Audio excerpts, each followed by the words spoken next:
Welcome to Arhi Studio. ارے میں گسارو سویرے سویرے خرابات کے گرد پھیرے بپھیرے، کبھی اس طرف بھی گزر کر تو دیکھو بڑی رونقیں ہیں فقیروں کے ڈیرے۔ بڑی تمنا تھی کہ بڑی جگہ حاصل کریں گے اور بڑا اہتمام کر سکیں گے، لیکن انسان اپنے رب کے فضل کو نہ شمار کر سکتا ہے، نہ گن سکتا ہے، نہ تول سکتا ہے۔ ذالک فضل اللہ یؤتیہ من یشاء۔ میرے عزیزو، میں اور آپ مسلمان ہیں، اللہ کے گھر میں بیٹھے ہیں، وضو کے ساتھ آئے ہیں۔ زندگی ہم سے پہلے بھی بڑے لوگوں کی گزر گئی اور پھر وقت سمٹ گیا اور وہ قبروں میں چلے گئے۔ ہم بھی قطار میں موجود ہیں، کئی لوگوں کا نمبر لگ گیا ہے، کسی وقت بھی کسی کی بھی باری آ جائے گی۔ چند ایک ضروری چیزیں ہیں، ان کو اپنے ذہن میں اچھی طرح سنبھالیں۔ سب سے پہلے یہ سمجھ لیں کہ عمل زندگی کا حسن ہے، نیکی، پرہیزگاری، نماز، روزہ، حج، زکوٰۃ، خیرات، اخلاق، لیکن جو نجات کا دار و مدار ہے وہ عمل پر نہیں، وہ عقیدے پر ہے۔ اگر عقیدوں میں خرابی آ جائے، اللہ تعالیٰ کی ذات کے بارے میں، رسول پاک علیہ السلام کے کمالات کے بارے میں، حضور علیہ السلام کی طیب و طاہر آل پاک کے بارے میں، یا حضور کے جمیع صحابہ کے بارے میں کسی کے عقیدے میں کمی آ گئی، میرے نبی پاک علیہ السلام کی ذات کے بارے میں ہمیشہ اپنا عقیدہ اعلیٰ رکھنا، ستھرا رکھنا، اور اپنے ذہن میں یہ بات بٹھا کے رکھنا کہ بعد از خدا بزرگ توئی قصہ مختصر۔ کبھی کسی شخص کی کمزور بات کے پیچھے نہ چلنا۔ اللہ نے ہمیں رحمت للعالمین نبی کا غلام بنایا ہے۔ اللہ نے محبوب پاک علیہ السلام کو عظمتوں، شانوں، بلندیوں کے ساتھ بھیجا ہے۔ کبھی کسی ایسے بحث کا حصہ نہ بننا جو حضور کے کمال کو تولے، یا نبی پاک کے علم کو تولے، یا حضور کے فضائل کو تولیں، یا نبی پاک علیہ السلام کی عظمتوں کو تولیں۔ کبھی اس بات کے قائل نہ ہونا۔ یہ نظریہ لے کے ہم نے قبر میں جانا ہے کہ بلغ العلا بکمال کشف الدجا بجمال حسنت جمیع خصال صلو علیہ۔ حضور کی عظمتوں کے قائل رہنا، اور ہمیشہ قائل رہنا، اور جم کے قائل رہنا۔ کبھی کسی کمزور بات کا سہارا، لوگ بڑی کہانیاں سناتے ہیں، بڑی باتیں بتاتے ہیں، کبھی اس چکر میں نہ پڑنا۔ نبی پاک کی جتنی نسبتیں ہیں نا، ان سب کا احترام کرنا۔ ہمارے بزرگ نا جس گدھے مبارک پر محبوب سوار ہوتے نا، اسے گدھا نہیں کہتے، ہمارے بزرگ اسے کہتے ہیں دراز گوش شریف۔ دراز گوش فارسی میں لمبے کانوں والے کو کہتے ہیں۔ کہتے ہیں چونکہ اس گدھے پر حضور سوار ہوئے ہیں، اب اس کو دراز گوش شریف کہنا ہے۔ کہتے ہیں کبھی کو مٹی تھوڑی محبوب کریم علیہ السلام کے قدمین شریفین کے قریب آئے تو یہ نہیں کہنا قدموں کو مٹی لگ گئی، کہنا کچھ مٹی حضور کے قدم چومنے لگی، مٹی حضور کے قدم چومنے لگی۔ کبھی بات کرنا ہوتی تو کہتے کہ بیماری آئی تھی محبوب پاک سے فیض لینے کے لیے۔ تو بہت احترام کے جذبات۔ اعلیٰ حضرت بریلوی رحمۃ اللہ علیہ کے سامنے کسی نے یہ شعر پڑھا تھا کہ شان یوسف جو دبی وہ بھی اسی در پہ دبی، تو فرمایا یہ تو کیا کہہ رہا ہے، حضور تو کسی کو دبانے آئی نہیں، تو کہ شان یوسف جو بڑی وہ بھی اسی در سے بڑی۔ پھر کسی نے کہا تھا وہ دو درخت تھے نبی پاک کے گنبد کے سامنے کھجوروں کے پرانے زمانے میں، تو کسی نے کہا تھا یوں ہیں درخت حضرت والا کے سامنے، مجنوں کھڑا ہو خیمہ لیلا کے سامنے۔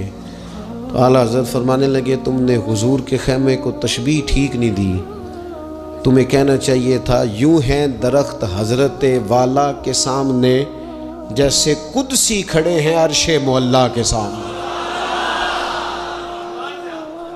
کبھی بھی کوئی کمزور لفظ، کمزور جملہ حضور سرور کہوں کہ مالک و مولا کہوں تجھے، باغ خلیل کا گلے زیبا کہوں تجھے، لیکن رضا نے ختم سخن اس پہ کر دیا، خالق کا بندہ خلق کا آقا کہوں تجھے۔ ایک تو یہ بات، دوسری بات یہ کہ بڑا افراط و تفرید کا دور آیا ہے، جس کو بھی لڑانا ہوتا ہے وہ مذہبی بنیادوں پہ لڑانا شروع کر دیتا ہے۔ مذہب کے نام پر لوگوں کو ایموشنل کرنا اور مذہبی بنیادوں پر تفریق پیدا کرنا، یہ بڑی گھناؤنی سازش ہوتی ہے۔ کبھی بھی کوئی ایسا کام نہ زندگی میں کریں، کبھی بھی، کہ جس کے اندر معاملہ اس طرح کا ہو۔ اپنا قد اونچا کرنے کے لیے کبھی بھی مذہب کا سہارا نہ لیں، اپنی ذاتی لڑائیوں کو کبھی مذہب کا رنگ نہ دیں، اس میں کبھی بھی دین کی بنیادوں کو نہ لے کے آئیں۔ کوئی ایسا کام نہ کریں۔ آپ کی کسی سے ذاتی دشمنی ہے تو اسے شمر یزید کہنے کی ضرورت نہیں ہے، آپ ذاتی بات کریں اس کے ساتھ جو کرنی ہے۔ نبی پاک علیہ الصلوۃ والسلام کے صحابہ اور اہل بیت کے نام پر لوگ ذاتی لڑائیاں لڑتے ہیں، خدا را اس سے بچو۔ یہ جو حضور کی اولاد پاک ہے نا،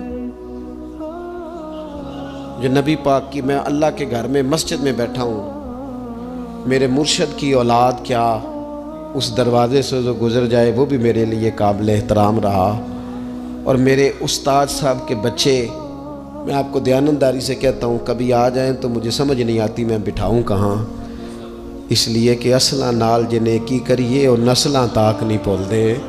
استادوں کے بچے آ جائیں تو بٹھانے کو جگہ نہیں ملتی، اگر استادوں کے بچوں کا یہ حال ہے تو رسول پاک کی اولاد کا کیا حال ہونا چاہیے۔ نبی پاک کی اولاد پاک کے بارے میں کبھی بھی اپنی طبیعت میں کوئی کمزور بات نہ رکھنا۔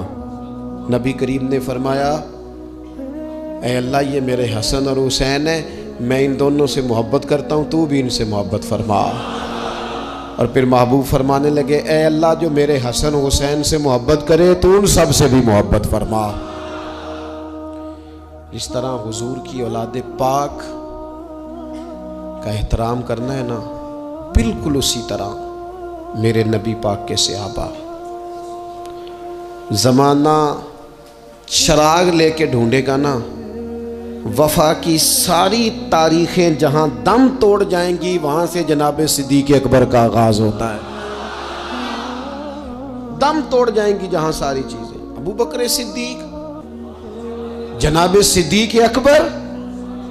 او دوستو، اتنے بڑے لفظ نہیں ملیں گے کبھی بھی کہ حضور فرماتے ہیں میرے پاس جس کے پیسے آئے میں نے امانت سمجھ کے خرچ کیے، ابو بکر کے آئے تو میں نے اپنے سمجھ کر خرچ کیے۔ حضرت ابو بکر صدیق کی اور پھر سیدنا فاروق اعظم۔ آپ نے بھی حدیث سنی ہوگی، میں نے حضور نے فرمایا کہ شیطان عمر کو دیکھ کے رستہ بدل جاتا ہے۔ پہلے یہ حدیث پڑھا سنا کرتے تھے، اب اس طرح کا تجربہ ہوا ہے کہ بات ہی کھل گئی ہے۔ وہ صرف حضرت عمر کو دیکھ کے رستہ نہیں بدلتا، حضرت عمر کا نام بھی لے تو رستہ بدل جاتا ہے۔ یقین کریں ہم نے لوگوں کو رستے بدلتے دیکھا ہے، نام لے لیں حضرت عمر کا، شیطان رستہ بدل گیا۔ اور سیدنا عثمان غنی، پیک کرے صدق و صفا، منبع شرم و حیا، نور کی سرکار سے پایا دوشالہ نور کا، او مبارک تم کو ذوالنورین جوڑا نور کا۔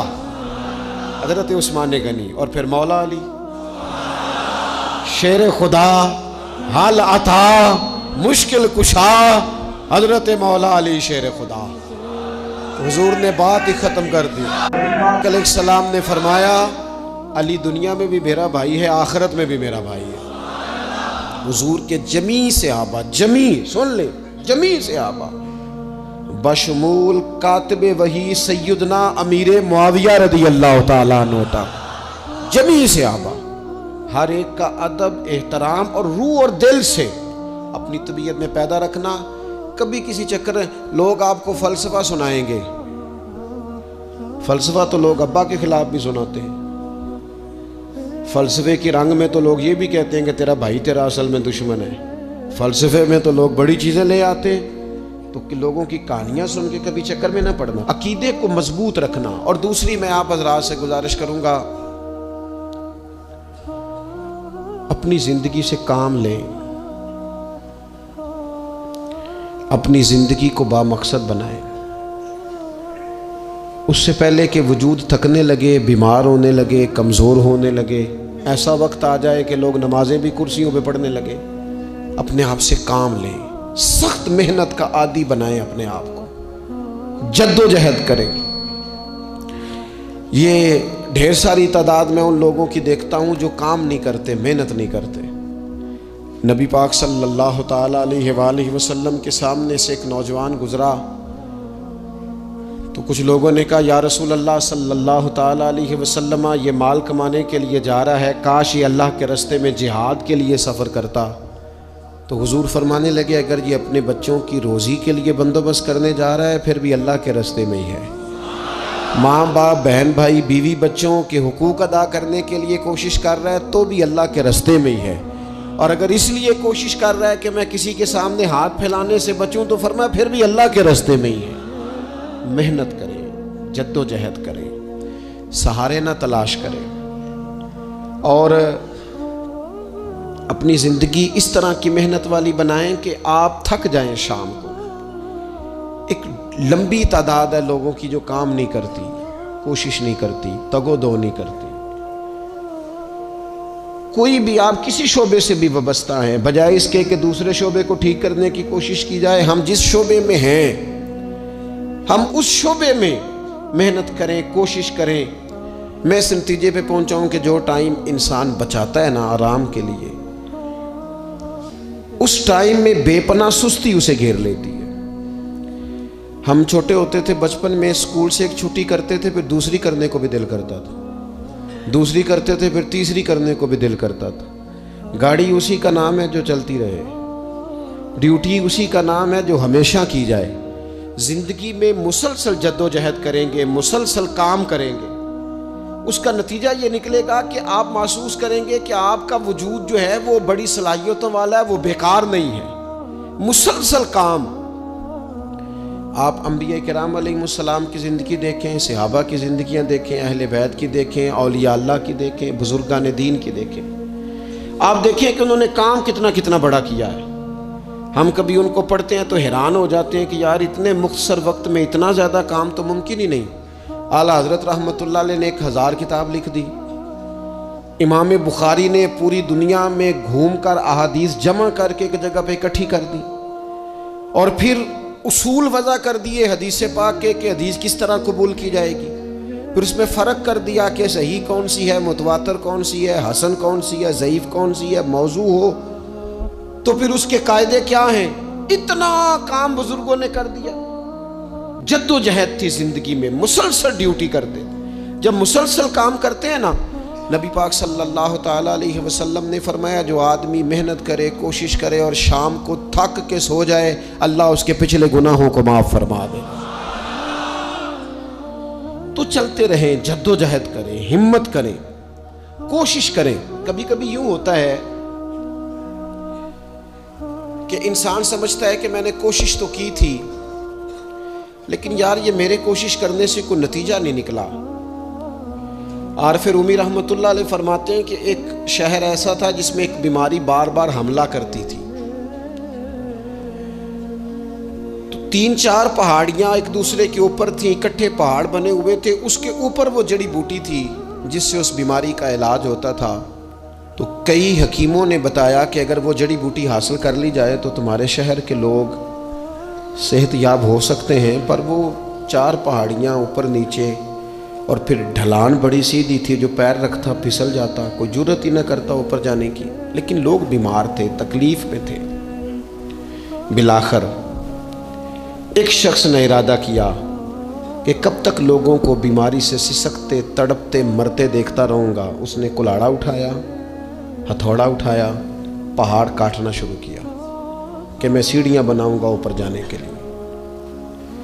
فرماتے ہیں کہ وہ پہاڑ کاٹ رہا تھا تو جو قریب آتے تھے نا وہ اسے کہتے تھے پاگل ہو گیا تو وہ اکیلا بندہ کیسے پہاڑ کاٹے گا، بیوقوف ہے، چھوڑ دے۔ اس نے کہا یار تم ساتھ نہیں چل سکتے تو حوصلہ شکنی تو نہ کرو، مجھے کچھ کرنے تو دو۔ سالوں لگ گئے، ایک پہاڑ کاٹ کے سیڑھیاں بنائی اس نے، پھر دوسرا پہاڑ شروع کیا، پھر سالوں لگ گئے اور 2 پہاڑ کاٹے تھے، بڑھاپا آ گیا، بیمار ہو گیا، موت کا وقت آ گیا۔ اب چونکہ سیڑھیاں بن گئی تھی تو 2 پہاڑ کٹ گئے تھے، وہاں تک لوگ آنے جانے لگے تھے۔ این اس وقت جب وہ دنیا سے جا رہا تھا پھر بھی کچھ لوگ حوصلہ شکنی کر رہے تھے، اسے کہہ رہے تھے خدا کے بندے کیا نتیجہ نکلا۔ کچھ لوگوں کی ڈیوٹی ہوتی ہے اپوزیشن کا کردار ادا کرنا، وہ ہر موقع پر حوصلہ شکنی کرتے۔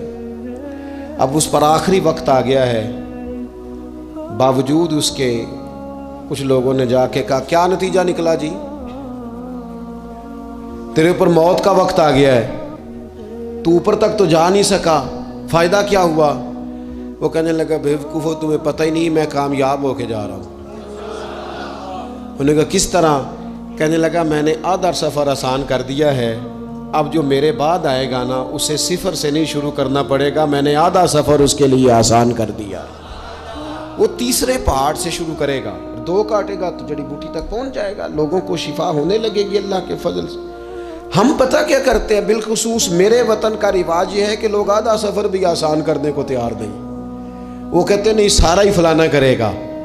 جتنے انبیاء دنیا میں آئے نا میرے دوستوں وہ سارے کامیاب گئے، لیکن کسی کے ساتھ 4 امتی، کسی کے ساتھ 10، کسی کے ساتھ 100، کسی کے ساتھ 200، لیکن نبی کامیاب گئے۔ کیوں؟ کہ اللہ تعالیٰ نے جو ان کے ذمے ڈیوٹی لگائی تھی وہ ڈیوٹی انہوں نے پوری ذمہ داری سے سر انجام دی۔ اس ڈیوٹی میں انہوں نے کبھی کوئی کمی دکھائی تو اپنی زندگی میں جد و جہد کریں، کام کریں، بیٹھ کر صرف بات نہ کریں، تنقید نہ کریں، بیٹھ کر صرف منصوبہ بندی نہ کریں۔ اور میرے ملک میں بالخصوص یہ کام ہوتا ہے، تبصرے کرو، چینل کھولو، تنقید کرو، اندر کی خبر لے کے آؤ، کوئی کہانی سناؤ، کوئی نئی سٹوری بناؤ، لیکن کام نہ کرو۔ بڑی خوبصورت بات کی شاعر نے، اس نے کہا شکوائے ظلمت شب سے تو کہیں بہتر تھا، اپنے حصے کی کوئی شمع جلاتے جاتے۔ لوگ تعلیم نہیں حاصل کر رہے تو بھئی آپ ایک بچے کا خرچ اٹھا لیں، کسی غریب کا آپ اسے پڑھا دیں، ایک بندہ تو آپ کی وجہ سے تعلیم یافتہ ہو جائے۔ لوگوں کو کھانا نہیں مل رہا، بھوکوں مر گئے لوگ، حکومتیں کچھ نہیں کر رہی، آپ 10 بندوں کی ذمہ داری اٹھا لیں، آپ غریبوں کو دیکھ لیں، 10 لوگوں کے گھر میں آپ کھانا پہنچانا شروع کریں۔ اور یہ ہوتا رہا ہے، لوگ یہ کام کرتے رہے، یہ ڈیوٹیاں ہمارے بزرگوں نے سر انجام دی ہیں، 2 کر کے، 4 کر کے، 6 کر کے انہوں نے کام کیا ہے۔ اپنی ذمہ داری کا احساس کریں، مسلسل کام کریں، مسلسل جد و جہد کریں، مسلسل ڈیوٹی کریں۔ اور پھر میری تیسری گزارش آپ سے یہ ہے کہ جس طرح آپ اپنے اپنے گھر میں آپ کی ذمہ داریاں ہوتی ہیں، اور اگر آپ ذمہ داری ادا نہیں نہ کرتے تو احتجاج ہوتا ہے۔ ماں کو ٹائم نہیں دیتے تو ماں بھی احتجاج کرتی ہے، گھر والی کو ٹائم نہیں دیتے تو وہ بھی احتجاج کرتی ہے، دوستوں کو وقت نہیں دیتے تو وہ بھی اس کا شکوہ کرتے ہیں۔ تو آپ کے ذمے جتنی بھی ذمہ داریاں ہیں، آپ پڑھاتے ہیں، کلاس میں وقت پہ نہیں آتے تو اس کا اظہار کیا جاتا ہے۔ ہم نے اپنے اپنے ذمے جو ذمہ داریاں لی ہیں پوری کرتے ہیں۔ میں آج آپ کو یہ پیغام دینا چاہتا ہوں کہ ایک ایک ڈیوٹی دین کی بھی اپنے ذمے لیں، ایک ایک ڈیوٹی، ایک کام اپنے ذمے لے لیں۔ آپ اپنے اپنے علاقے کی مسجد میں جھاڑو دینے کی ڈیوٹی لے لیں، آپ یہ ذمہ داری لے لیں کہ مجھ سے کچھ نہیں ہو سکتا تو میں ہفتے کے بعد مسجد میں جاؤں گا اور قرآن مجید کو میں صاف کر کے جھاڑ پونچھ کے ترتیب کے ساتھ مرتب کروں گا۔ مجھے اگر ناظرہ قرآن مجید ٹھیک پڑھنا آتا ہے تو میں 10-11 بچوں کا روز سبق سنوں گا، آگے پڑھاؤں گا۔ کوئی ذمہ داری لیں، دین کی کوئی ڈیوٹی اپنے ذمے لیں۔ اگر مالی طور پر آپ تعاون کر سکتے ہیں تو کسی جگہ، کسی مسجد میں، مدرسے میں، خیر کے کسی کام میں شامل ہو جائیں۔ دین اسلام کے ساتھ عملاً تبلیغ میں اپنا کام کریں، ذمہ داری۔ ہر دنیا کا کام مینج کر کے مرتب کر کے کیا جانے لگا ہے. معیشت ہو، معاشرت ہو، تعمیرات ہو، دین کا کام ہے وہ اسی طرح چل رہا ہے. محفل آ گئی برکت کے لیے محفل کر لو، جمعہ آ گیا پڑھ لو، تراویح ایک حافظ صاحب مقرر کر لو. بھئی آپ اس کو مینج کریں، ساری دنیا میں چیزیں مینج کی جاتی ہیں، آپ اسے مینج کریں. آپ خطیب صاحب سے فرمائش کریں کہ مجھے آپ جمعے والے دن اس موضوع پر کچھ سنائیں. آپ مسجد کے امام سے اس بات کی فرمائش کریں کہ آپ تراویح میں جو قرآن مجید سنائیں گے مہربانی کریں ہمیں اس کا خلاصہ بھی بیان کر کے سنائیں. آپ تھوڑی کوشش کریں گے تو آپ دیکھیں گے کہ بیان کرنے والوں کا بھی ذوق بڑھے گا. کچھ تھوڑی ذمہ داری کا احساس کریں. صحابہ کرام نے بڑی منصوبہ بندی کے ساتھ دین پھیلایا، بڑی جد و جہد کی. انہوں نے دیکھا کس علاقے میں ہم نے جہاد کے لیے جانا ہے، کس میں تبلیغ کے لیے جانا ہے، کس علاقے میں کس طرح کر کے ہم نے ڈیوٹی سر انجام. مصر میں ایک شہر ہے اس کا نام ہے فسطاط. وہ کہتے ہیں گھونسلے کو، پرندوں کے گھونسلے کو. حضرت سعد بن ابی وقاص رضی اللہ تعالیٰ عنہ اپنی فوجیں لے کے وہاں گئے تھے. آپ نے وہاں خیمہ لگایا، کچھ دن وہاں قیام کرنا تھا. آپ کا وہاں خیمہ تھا. وہاں آ کے کبوتر بیٹھنے لگے، ایک کبوتری نے انڈے بھی دے دیے، وہاں گھونسلہ بن گیا. اب آپ جب وہاں سے ہجرت کرنے لگے آگے بڑھنے لگے تو دل میں خیال آیا کہ خیمے اکھاڑتے ہیں چلتے ہیں. جب وہ خیمے اکھاڑنے لگے تو دیکھا اوپر تو گھونسلہ بنا ہے، اس میں تو کبوتر رہتے ہیں، ان کے بچے بھی ہیں. حضرت سعد بن ابی وقاص نے 2 فوجیوں کے ذمے لگایا، فرمایا یہاں تم پہرے دار بن کے کھڑے ہو جاؤ، یہ خیمہ اکھاڑا نہیں جائے گا، اس کو یہیں لگا رہنے دیں گے تاکہ یہ کبوتر جو ہیں انہیں تکلیف نہ ہو. وہ 2 فوجی وہیں رہے، خیمہ لگا رہا، وہاں پانی کا بندوبست کیا جاتا رہا، خوراک کا بندوبست کیا جاتا رہا. قریب بستیوں سے جب لوگوں نے دیکھا یہاں لوگ موجود ہیں تو لوگوں نے وہاں آ کے مکان بنانے شروع کر دیے. وہ ایک پرندے کے گھونسلے کی حفاظت کے لیے کچھ دیر 2 سپاہی رکے تھے، اللہ نے وہاں پورا شہر آباد فرما دیا ہے. تو آپ ایک گھونسلے کی حفاظت شروع کریں، انشاءاللہ شہر آباد ہو جائیں گے. لیکن ہم گھونسلوں کی حفاظت کرنے کو بھی تیار. اب چوتھی بات آپ کی خدمت میں عرض کرنی ہے، ایک ضروری کام بڑی توجہ کے ساتھ آپ نے سمجھنا ہے. تھوڑا سا اس کے پس منظر کو سمجھ لیں. جو آیہ کریمہ میں نے تلاوت کی ہے اس کا حصہ بھی اسی میں آئے گا. دنیا کا نظام 2 طریقوں سے چلتا ہے. ایک ہے نظام اسباب اور ایک ہے نظام غیب. ایک نظام اسباب سے چلتا ہے کہ آگ جلاتی ہے، پانی ٹھنڈا کرتا ہے، انسان ماں باپ کے ملاپ سے پیدا ہوتا ہے. دنیا نظام اسباب سے چلتی ہے اور اسی ترتیب سے نظام آگے چل رہا ہے. اور ایک ہے نظام غیب، جب اللہ اپنی رحمت کا فیصلہ فرمائے. تو ایک نظام وہ بھی ہے. وہ کیسے ہے؟ آگ جلاتی ہے لیکن جب رب چاہے تو حضرت ابراہیم کے لیے ٹھنڈی ہو جاتی ہے. یہ کیا ہے؟ یہ نظام غیب ہے. نظام اسباب یہ ہے کہ ماں باپ کے ملاپ سے اولاد پیدا ہوتی ہے، اور اگر رب چاہے تو حضرت عیسیٰ علیہ السلام کو بغیر باپ کے بھی پیدا فرما دیتا ہے. ہم جو مسلمان ہیں ہماری ساری کی ساری توجہ نظام اسباب پہ ہو گئی ہے. اسباب پورے جمع کرو لیکن اپنے رب کی بارگاہ کی طرف رجوع بھی کرو.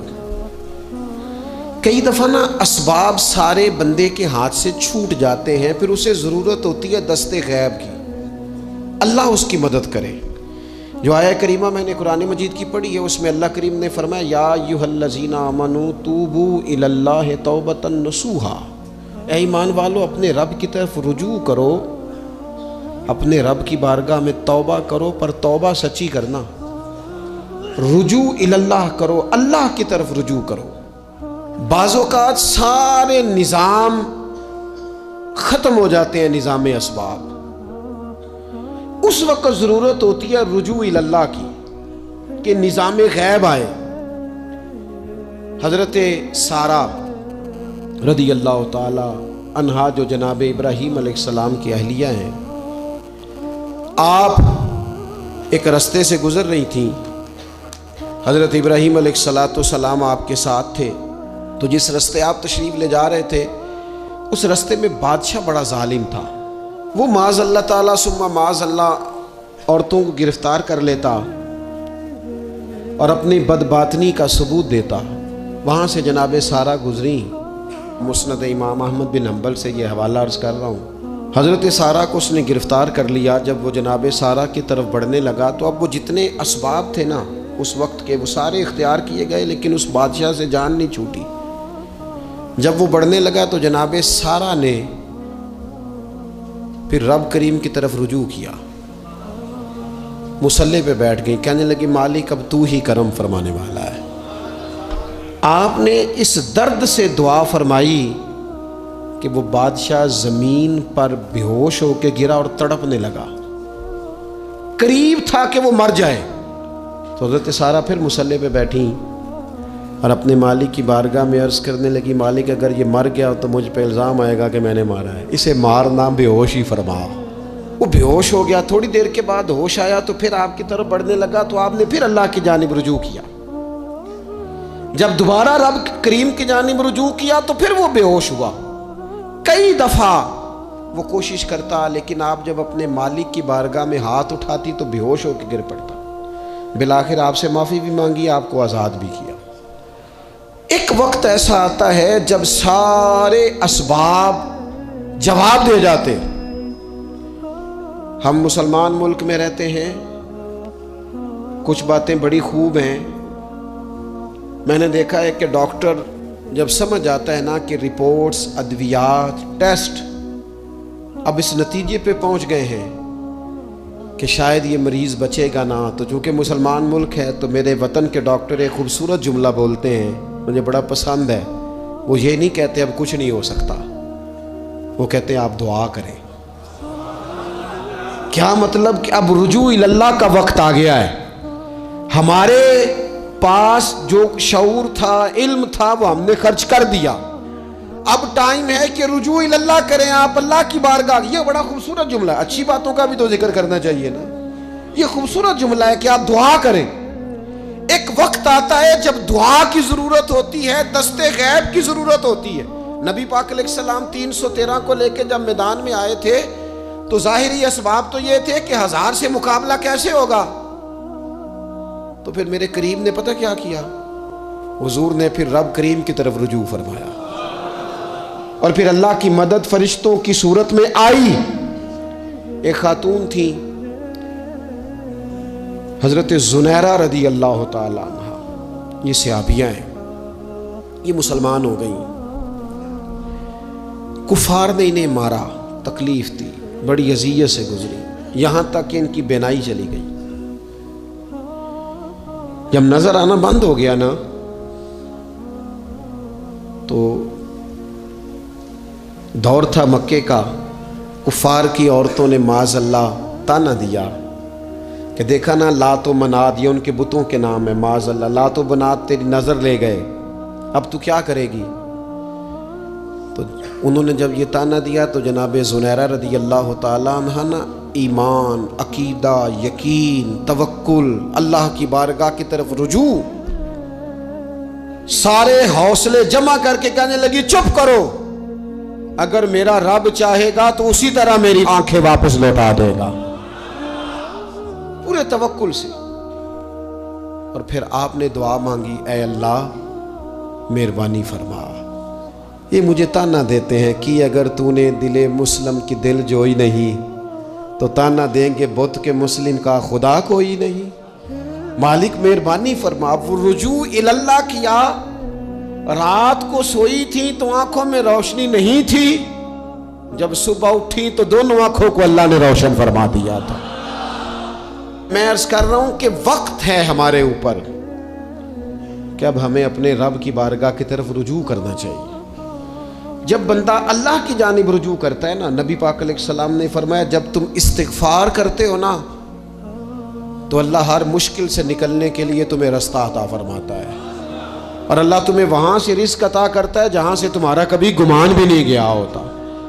کبھی نہ توجہ کریں، جب پوری طرح ٹوٹ جائے نا پھر توجہ کریں رب کی جانب. جب پوری کوشش کریں کام نہ ہو تو پھر بیٹھ جائیں اپنے مالک کی بارگاہ میں. مالک اسباب جمع کر لیے، اب تو مدد فرما.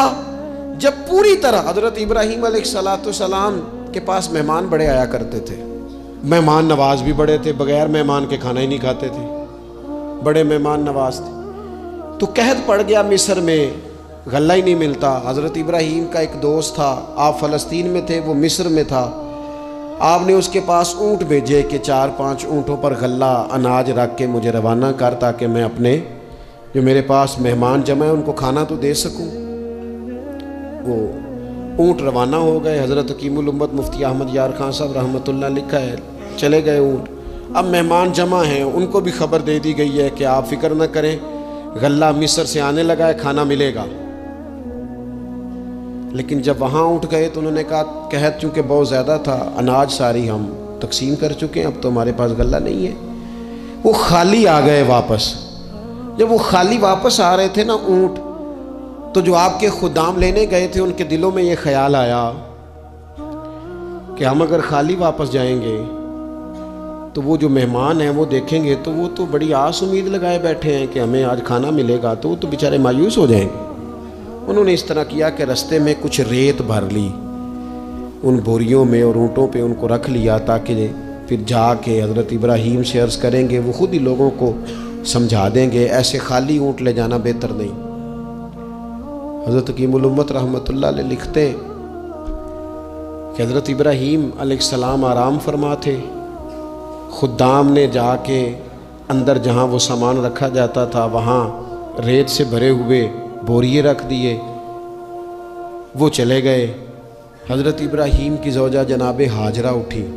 انہوں نے کہا میں منہ کھولتی ہوں، گلے کا گندم پیستی ہوں، کھانا بنا کے دیتی ہوں. جب انہوں نے منہ کھولا نا اس کا، بوری کا، توڑے کا، اس بوریے کا، تو کہتی ہیں اتنی بہترین گندم نکلی کہ میں نے زندگی میں کبھی نہیں دیکھی تھی. پیسی گئی، پکائی گئی، کھانا چلنے لگ گیا. حضرت ابراہیم علیہ السلام بیدار ہوئے، دیکھا لنگر چل رہا ہے، مخلوق خدا کھا رہی ہے. دنیا آوے تے کھا کھا جاوے تے راضی ہوئے بلا، لوگ کھا رہے ہیں، چل رہا ہے سلسلہ. تو حضرت ہاجرہ، وہ خواتین گھر میں کچھ چیز آئے نا تو کہتی ہیں اس دفعہ چاول بڑے اچھے آئے، اس دفعہ گندم بڑی اچھی آئی، یا آٹا پس کے آیا، یہ بڑا عمدہ ہے. تو حضرت جناب ہاجرہ رضی اللہ تعالی عنہ حاضر بارگاہ ہو کے عرض کرنے لگی، یہ جو آپ کا مصری یار ہے نا، اس نے جو گندم بھیجی ہے بڑی کمال ہے. تو حضرت ابراہیم تو جانتے تھے بات کو، فرمانے لگے یہ میرے مصری یار نے نہیں بھیجی، یہ میرے عرشی یار نے بھیجی ہے. یہ عرشی یار نے بھیجی، اور وہ جب بھیجتا ہے تو کمال بھیجتا ہے، وہ جب عطا کرتا ہے تو بے حساب ہی عطا کرتا ہے. او میرے دوستو، امت کو ضرورت ہے اس وقت دست غیب کی. پاکستان کبھی نہ بنتا اگر اللہ تعالیٰ کی غیبی طاقتیں مدد نہ فرماتی. پاکستان کبھی نہ بچے گا اگر خدا کی مدد شامل حال نہ ہوگی. ہمیں اجتماعی طور پر رجوع اللہ کرنا ہے. ہمارے جتنی انفرادی مشکلات ہیں، ہم کسی تکلیف میں، دکھ میں مبتلا ہیں، اللہ کی طرف رجوع کریں، اپنے رب کی بارگاہ کی طرف رجوع کریں. اور جو ہمارے اجتماعی مسائل ہیں ان میں بھی اللہ کی بارگاہ کی طرف رجوع کریں. جب ہم یہ رجوع کریں گے مالک کے حضور تو پھر اللہ ہمارے لیے راستے واضح فرمائے گا. یہ رجوع کس طرح کیا جائے؟ میں نے اپنے ساتھیوں کے ذمے، بالخصوص جو یہاں خانقاہ شریف سے وابستہ ہیں، وہ اگر سمجھیں گے میں حکم دے رہا ہوں تو اس کو حکم سمجھ لیں، اور باقی اگر احباب میری بہت زیادہ درد مندانہ گزارش سمجھیں تو یہ میری گزارش سمجھ لیں. 5 وقتہ نماز کے ساتھ کچھ تھوڑی سی عبادت رات کی ضرور شروع فرمائیں. 2 رکعت ہو جائے لیکن رات کو تنہائی میں اپنے رب کی بارگاہ میں عبادت کے لیے ضرور حاضر. حضرت عبداللہ ابن عمر رضی اللہ تعالیٰ عنہ فرماتے ہیں کہ مغرب کی نماز پڑھ کے کچھ لوگ گھر چلے گئے، ہم لوگ بیٹھ گئے کہ تھوڑا سا تو ٹائم ہے، عشاء پڑھ کے ہی جائیں گے. فرماتے ہیں اللہ کے محبوب علیہ السلام بھی تشریف لے گئے. تھوڑی دیر کے بعد محبوب اس تیزی سے تشریف لائے کہ مقدس سانس پھولا ہوا محسوس ہو رہا تھا. ہم نے عرض کی یا رسول اللہ ہمارے ماں باپ قربان کیا ہوا؟ تو محبوب فرمانے لگے کیا کر رہے ہو؟ عرض کی یا رسول اللہ نماز، سوچا ہے چلو تھوڑا سا تو ٹائم ہے، بیٹھتے ہیں اللہ اللہ کرتے ہیں، عشاء پڑھ کے جائیں گے۔ تو محبوب فرمانے لگے میرے پاس جبریل امین آئے ہیں، انہوں نے آ کے عرض کی یا رسول اللہ آپ کے غلام مسجد میں بیٹھے ہیں عشاء کی نماز کے انتظار میں، اور رب فرشتوں کے سامنے ان پر فخر فرما رہا ہے۔ یہ جو عبادت ہے نا نفلی، یہ طاقتور کرتی ہے بندے کو۔ حضور فرماتے ہیں کہ جب بندہ نفل پڑھتا ہے تو اللہ فرماتا ہے پھر تو میں اس کے ہاتھ بن جاتا ہوں، پیر بن جاتا ہوں، آنکھیں بن جاتا ہوں۔ کیا معنی کہ اس میں خدائی طاقتیں آ جاتی ہیں، دوست مرید بھی ہوتے ہیں، سلسلوں میں بھی داخل ہوتے ہیں۔ عبادات کا مزاج نہیں بناتے، کچھ نوافل کا ذہن ضرور بنائیں، رات کو کچھ ٹائم ضرور اللہ اللہ کریں، اپنی زندگی کا اسے معمول بنا لیں۔ اور 3 وظیفے آپ کی خدمت میں عرض کرنا ہے۔ سخت مشکل جب آتی تھی نا تو صحابہ پڑھا کرتے تھے حسبنا اللہ و نعم الوکیل، نعم المولا، پڑھیے گا حسبنا اللہ و نعم المولا و نعم النصیر۔ اس کا معنی بڑا خوبصورت ہے، بالکل سادہ سا مختصر سا معنی کریں نا تو اس کا معنی یہ ہے میرے لیے اللہ ہی کافی ہے، اللہ میرا مددگار ہے، اللہ بہترین مددگار ہے، اللہ بہترین کفایت کرنے والا ہے۔ اس وظیفے کو نہیں چھوڑیں اور اس کے معنی سمیت اس کو یاد رکھیں۔ آپ محسوس کریں گے طبیعت طاقتور ہو گئی ہے، روح طاقتور ہوگی، اس کو بھولنا نہیں۔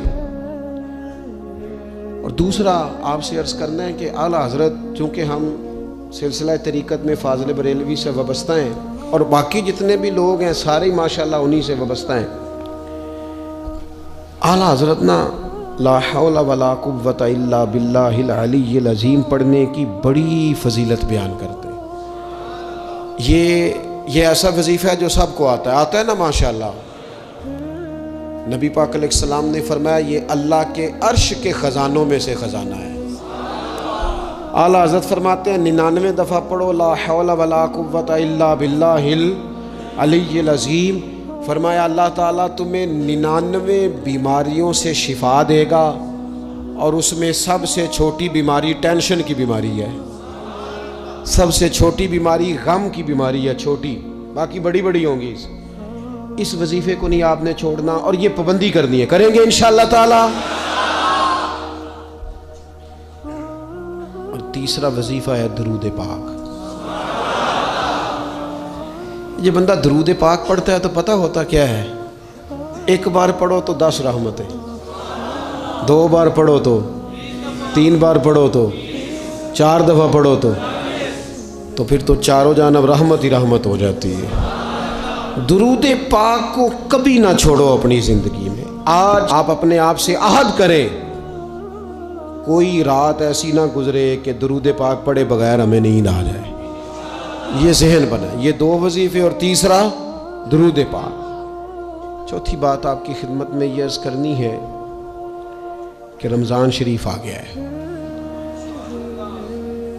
رمضان شریف کا قرآن پاک سے اس لیے گہرا تعلق ہے کہ شہر رمضان الذی انزل فیہ القرآن، رمضان کا وہ مہینہ ہے جس میں اللہ نے قرآن نازل فرمایا ہے۔ اس ماہ مقدس میں قرآن مجید کے ساتھ اس طرح کی دلچسپی پیدا کریں کہ جن کا ناظرہ ٹھیک نہیں ہے وہ قرآن مجید ناظرہ ٹھیک کریں، اور جن کا ناظرہ درست ہے وہ کنز الایمان لے لیں، خزائن العرفان تفسیر لے لیں، اور ایک رکوع کم از کم صبح میں، ایک شام میں، اور پورا پارا پڑھیں، پھر تو لطف نصیب ہو جائے گا۔ تھوڑا سا نا دلچسپی پیدا کریں قرآنی علوم کے ساتھ۔ بڑی خشکی ہے، بڑے شعر یاد ہیں، بڑی کہانیاں یاد ہیں، بڑی باتیں یاد ہیں، پر قرآن پاک کے ساتھ ہماری وہ دلچسپیاں موجود۔ خاص ذوق پیدا کریں قرآنی تعلیمات کے ساتھ۔